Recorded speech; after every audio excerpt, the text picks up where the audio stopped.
കാസർഗോഡ് ജില്ലാ കളക്ടർക്കെതിരെ CPM-ഉം മുസ്ലിം ലീഗും രംഗത്ത്. കുമ്പള ടോൾ പിരിവുമായി ബന്ധപ്പെട്ട ചർച്ചയിൽ കളക്ടർ മോശമായി പെരുമാറിയെന്നാണ് ആരോപണം. കളക്ടർക്ക് ധാർഷ്ട്യമെന്ന് CPIM Kumbla area secretary CA Zubair. ഗൺമാനെ ഉപയോഗിച്ച് സമരസമിതിക്കാരെ ഉൾപ്പെടെ പുറത്താക്കാൻ കളക്ടർ ശ്രമിച്ചെന്നും മോശമായി പെരുമാറിയെന്നും കാണിച്ച് മഞ്ചേശ്വരം MLA AK അഷ്റഫ് മുഖ്യമന്ത്രിക്കും ചീഫ് സെക്രട്ടറിക്കും പരാതി നൽകി. പ്രതികരണമുണ്ട്, നമുക്കൊന്ന് കേൾക്കാം. MLA അടക്കമുള്ള ജനപ്രതിനിധികളടക്കമുള്ള പൊളിറ്റിക്കൽ പാർട്ടി റെപ്രസെൻറ്റേറ്റീവ്സ് ഉള്ള ഒരു യോഗത്തിൽ കളക്ടർ പെട്ടെന്ന് വിളിച്ച് ഞങ്ങളെ പോലീസിനെ വിളിക്ക്, അറസ്റ്റ് ചെയ്യ് എന്നൊക്കെ പറയുന്ന രീതിയിലുള്ള ഒരു കളക്ടറിൽ നിന്ന് ഞാൻ കേൾക്കുന്നൊരു സംസാരം ആദ്യമായിട്ടാണ്. കളക്ടർ എന്തിനിങ്ങനെ ഹൈഡാക്കി ഇത്തരത്തിലുള്ള കാര്യങ്ങൾ കൈകാര്യം ചെയ്യുന്നത്? കാസർകോട്ടെ മഞ്ചേശ്വരത്ത് ജനങ്ങൾ ടോളിൻ്റെ കാര്യത്തിൽ വല്ലാത്ത ആശങ്കയിലാണ്. അത് വരാൻ പാടില്ല എന്നുള്ള എല്ലാവരും നിർബന്ധ ബുദ്ധിയോട് നിൽക്കുകയാണ്. കളക്ടർ ഇങ്ങനെ ധൃതിപ്പെട്ട് NHന്റെ ഭാഗത്ത് നിൽക്കുന്നത് ഒരു കാരണവശാലും മനസ്സിലാകുന്നില്ല. തീർച്ചയായും അത് ഞങ്ങൾ ബന്ധപ്പെട്ട CM-നും ചീഫ് സെക്രട്ടറിക്കും പരാതി കൊടുക്കും. ഓക്കെ, അരുൺ പൂപ്പറമ്പയുണ്ട്. അരുൺ പൂപ്പറമ്പ, എന്താണ് കാസർഗോഡ് കളക്ടർക്ക് പറ്റിയത്? എന്താണ് മുസ്ലിം ലീഗ് അടക്കമുള്ളവർ പ്രതിഷേധിക്കുന്നുണ്ടല്ലോ?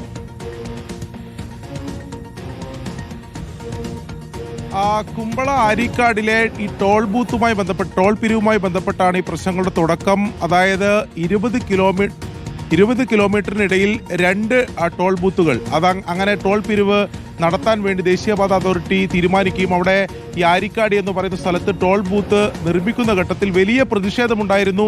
അത് സംഘർഷത്തിലേക്കൊക്കെ പോകുന്നു. മഞ്ചേശ്വരം MLA ഉൾപ്പെടെ അറസ്റ്റ് ചെയ്ത് നീക്കുന്ന ആ കാഴ്ചകളൊക്കെ അന്ന് കണ്ടതാണ്. അതിനുശേഷം അവിടെ ഒരു സമരസമിതി രൂപീകരിക്കുന്നു. ഈ ടോൾ പിരിവിനെതിരെ സമരസമിതി രൂപീകരിക്കുന്നു. പിന്നീട് ഹൈക്കോടതിയിൽ ഒരു ഹർജി നൽകുന്നു, ഇതിനെതിരെ ഒരു ഹർജി നൽകുന്നു. ജനുവരി 5-നാണ് ഈ ഹർജി കോടതി പരിഗണിക്കാൻ വേണ്ടി പോകുന്നത്. അതിനിടെ വീണ്ടും ദേശീയപാത അതോറിറ്റിയുടെ ഒരു അറിയിപ്പ് വന്നിരിക്കുകയാണ്. ഈ മാസം 27-ന് തന്നെ ടോൾ പിരിവ് തുടങ്ങും.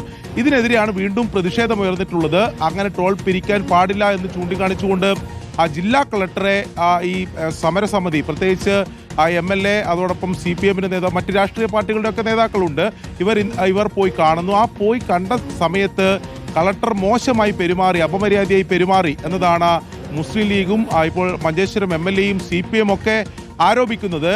അതിൽ ഈ ടോൾ പിരിവിന് അനുകൂലമായിട്ടുള്ള ഒരു നിലപാടാണ് ജില്ലാ കളക്ടറുടെ ഭാഗത്തുണ്ടായിട്ടുള്ളത്. ഇത്ര കിലോമീറ്റർ, അതായത് 20 കിലോമീറ്ററിന് അകത്ത് 2 ടോൾ പിരിവുകൾ, പ്രത്യേകിച്ച് കാസർഗോഡ് നിന്നൊക്കെ സ്ഥിരമായി മംഗളൂരുവിൽ ആശുപത്രിയിലേക്കൊക്കെ ജനങ്ങൾ പോകുന്നതാണ്, ആൾക്കാർ പോകുന്നതാണ്. അപ്പോൾ വലിയ തുക നൽകേണ്ടി വരും മംഗളൂരുവിലേക്കൊക്കെ പോകുമ്പോൾ. അത് ഒഴിവാക്കുന്നതിന് വേണ്ടി ജനകീയമായി ഇത്തരമൊരു ഇടപെടൽ നടത്തുമ്പോൾ അതിനനുകൂലമായ ഒരു നിലപാടാണ് ജില്ലാ കളക്ടറുടെ ഭാഗത്ത് ഉണ്ടാവേണ്ടത്. പക്ഷെ അത് ഉണ്ടായില്ല. അത് ചൂണ്ടിക്കാണിച്ചപ്പോൾ, അതിനെതിരെ പ്രതിഷേധിച്ചപ്പോൾ കളക്ടർ അപമര്യാദയായി പെരുമാറിയെന്നും അവിടെ നിന്ന് കളക്ടറുടെ മുറിയിൽ നിന്ന് ഇറക്കി വിടാൻ ശ്രമിച്ചെന്നും അറസ്റ്റ് ചെയ്യുമെന്നുൾപ്പെടെ ആക്രോശിച്ചുവെന്നാണ് മുസ്ലിം ലീഗും CPM ഒക്കെ ഇപ്പോൾ ആരോപിക്കുന്നു. അതിൽ ജില്ലാ കളക്ടറുടെ ഒരു വിശദീകരണം കൂടി വന്നിട്ടുണ്ട്. അത്തരത്തിൽ താൻ എന്തെങ്കിലും തരത്തിൽ ഇടപെടേണ്ട ഒരു വിഷയമല്ല, കോടതിയുടെ പരിഗണനയിലുള്ള വിഷയമാണ്.